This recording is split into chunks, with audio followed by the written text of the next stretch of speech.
हज के मसले पर सरकार दिन ब दिन गंभीर नहीं है और पिछले 7 वर्षों से निरंतर हज के मसले को लेकर के हम आप लोगों के सामने आते रहे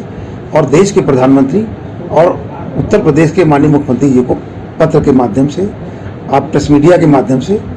हज के मसले को, उनको जो दुश्वारियां हुई वो बताते रहे, लेकिन कोई उससे फ़ायदा नहीं हुआ। बराबर हज के लोगों को दुश्वारियां का सामना करना पड़ा, चाहे यहाँ जाने में और वहाँ पहुँच करके भी। तो ये मसले हमेशा गंभीर रहे हैं और सरकार हज के प्रति लापरवाह रही है और उनकी जो भी मंशा हो, ये तो मैं नहीं कह सकता, वो चाहते हैं कि हज पे जाने वाले हाजी न जा सके, हज ना कर सके लोग, उनकी संख्या निरंतर घटती जा रही है। मेरा मतलब ये है कि जिस तरीके से इस बार भी हुआ कि इस बार जब हज यात्रियों की हज पे जाने की जो जत्था रवाना हुआ, उस जत्थे को उत्तर प्रदेश के अल्पसंख्यक मंत्रालय के मंत्री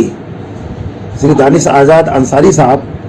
भगवा झंडा दिखा करके रवाना किया, जबकि ये परंपरा रही है देश की, हमेशा शुभ कार्यों में हरी झंडी दिखा के रवाना किया जाता है। अभी कल भी देश के प्रधानमंत्री जी ने बनारस में एक ट्रेन का शुभारंभ किया और रवाना हरी झंडी दिखा किया। तो दानिश आज़ाद अंसारी साहब भगवा झंडा दिखा करके हाजियों के जत्थे को रवाना किया, ये एक सवाल, ये निशान है। हमें तब शक हुआ कि सरकार की मंशा अभी भी साफ नहीं हाजियों के लिए। फिर उसके बाद तुरंत सरकार ने उस पर हर हाजी पर 10,000 रुपये आर्थिक बोझ ठोक दिया कि 10,000 रुपये आपको और जमा करने पड़ेंगे। अरे साहब, जब फॉर्म भरे गए थे तो आपने बता दिया कितना खर्चा आएगा, जितना सरकार ने खर्चा बताया हज पे जाने से और लौटने तक का हाजी ने वो भुगतान कर दिया। तो सवाल इस चीज़ का है, तो आप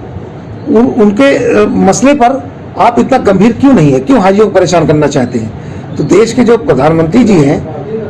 उनको मैंने बहुत बार इस बात के लिए अवगत कराया, लेकिन वो गंभीर नहीं हुए और दिन ब दिन हाजियों को जाने पर हज पे जाने वाले हाजियों की संख्या निरंतर कम होती जा रही है। और एक तरफ उत्तर प्रदेश के मुख्यमंत्री माननीय योगी आदित्यनाथ जी हिंदू समाज के लोगों को उनको धार्मिक यात्रा पे जाने के लिए 1-1 लाख रुपए दिए, 500 कुछ लोगों को दिया, अच्छी बात है, मुझे उस पर कुछ नहीं कहना है। ठीक है, कमजोर वर्ग लोग थे, दिया उनको जाने के लिए, अच्छी बात, वो एक पवित्र स्थान पे गए, अच्छी बात, जाना चाहिए, मुझे उसकी शिकायत नहीं है। लेकिन एक तरफ सरकार अपना 1-1 लाख रुपए दे करके उनको धार्मिक स्थल पर यात्रा के लिए भेज रही है, तीर्थ यात्रा भेज रही है, और दूसरी तरफ जो हमारे हज पे जाने वाले लोग हैं, जो अपने निजी खर्चे से, सरकार का कोई बोझ नहीं, सरकार जो सुविधाएं देती है हमारा हाजी उसका भुगतान करता है, वो यहाँ किराए से लेकर के और होटल तक का सारा भुगतान वो करता है। तो मेरा कहने का मतलब, सरकार, उत्तर प्रदेश सरकार एक तरफ तो जो हिंदू धार्मिक स्थानों पर जाने वालों के लिए पैसा भी दे रही है, सारी सुविधाएं दे रही है, और दूसरी तरफ जो हाजी अपने निजी खर्चे से जाता है उस पर आप उनको दुश्वारियों का सामना दिखाते हैं, उनके साथ भेदभाव करते हैं। तो ये भेदभाव रवैया देश के लिए अच्छी बात नहीं है। भारत देश, यहाँ पर जितने लोग इस देश में रहते हैं उन सबका है और ये देश सबके, जितने धार्मिक लोग हैं सबका सम्मान करता है। लेकिन ये जो जातीय धर्म के आधार पर सरकारें भेदभाव करती है, ये देश के लिए खतरा है और ये योगी जी को नहीं चाहिए। जिस तरीके से हाजी वहां जाकर के परेशान हो रहे हैं और उनको 10,000 रुपये का आर्थिक बोझ पड़ रहा है, तो सत्ता के गलियारे में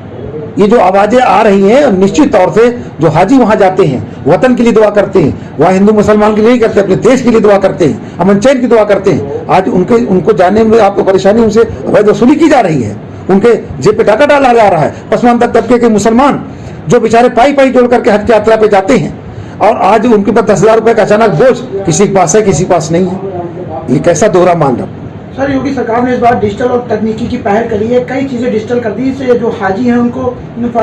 जो वहाँ उनको दिक्कतों का सामना करना पड़ता है वो करना ना पड़े। चाहे हर सुविधा में स्मार्ट बैंक की बात की जाए या हर सुविधा ऐप की बात की जाए या नुसुक कार्ड की बात की जाए, इस तरीके की चीजें योगी सरकार ने पहल कर दी, इसको कैसे देखें सर? क्या नहीं, देखिए, सरकार ने जो नई टेक्नोलॉजी ला करके अपने काम को आसान किया, ठीक है ना, मुझे अच्छी बात है कि